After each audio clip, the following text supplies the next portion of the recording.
ఇప్పుడే జీ5 app download చేయండి. చూడండి మీ ఫేవరెట్ టీవీ షోస్ ఎప్పుడైనా ఎక్కడైనా. మధుమితకు సీత మన ప్లాన్ చెప్పేసుంటుందేమో మహా.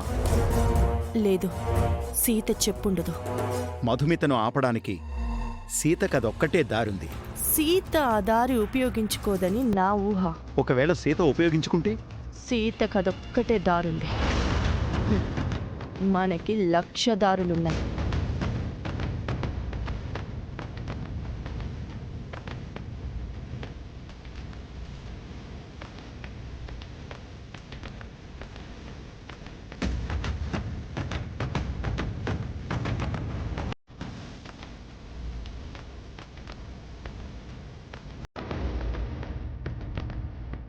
మనం బయలుదేరదామండి.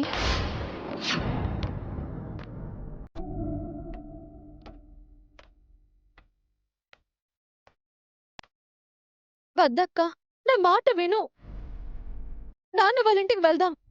ఆ ఇంటికి రాను అని ఆల్రెడీ నీకు చెప్పాను సీత. పదే పదే అడిగి నన్ను ఇబ్బంది పెట్టద్దు. నాన్న నీకు మంచి చేస్తాడక్క, నన్ను నమ్ము.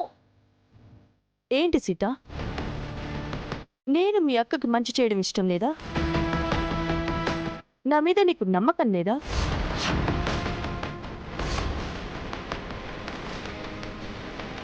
మీ నాన్న మీ అక్కకు హెల్ప్ చేయడం లేదని నువ్వే కదా మాతో చెప్పావు.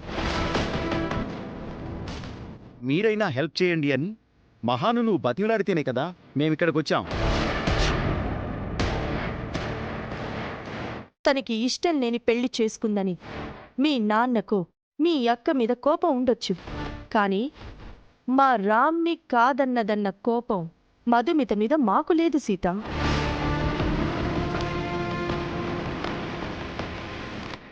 అందుకే సూర్యకు యాక్సిడెంట్ అయినప్పుడు హెల్ప్ చేశాం. మీ రిసెప్షన్తో పాటు మీ అక్క రిసెప్షన్ కూడా చేయాలనుకున్నాం. ఇప్పుడు సూర్యను విడిపించేంత వరకు మీ అక్కకు షెల్టర్ కూడా ఇవ్వాలనుకుంటున్నాం. మా మంచి మనసులు ఇక్కడున్న మీ అక్కకు అర్థమైంది, కానీ మాతోనే ఉంటున్న నీకెందుకు అర్థం కావడం లేదు సీత? ఈ పరిస్థితుల్లో మధుకి మహాలక్ష్మి మేడం గారు తప్ప ఇంకెవరూ సాయం చేయలేరు సీత.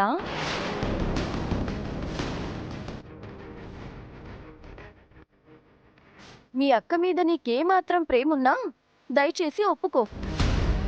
మధుకొచ్చిన అవకాశాన్ని చెడగొట్టకు. ఒకసారి నా వల్ల నీ తలరాత మారిందన్నావు సీత. ఇప్పుడు నీ వల్ల నా విధిరాత మారకూడదు. నేను మహాలక్ష్మి గారితో వెళ్తున్నాను, నువ్వు కూడా వెళ్ళిపో.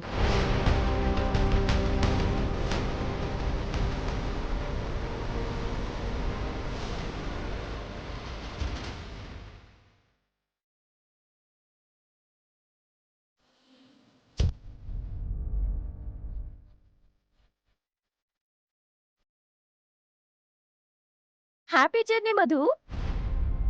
కార్తీజన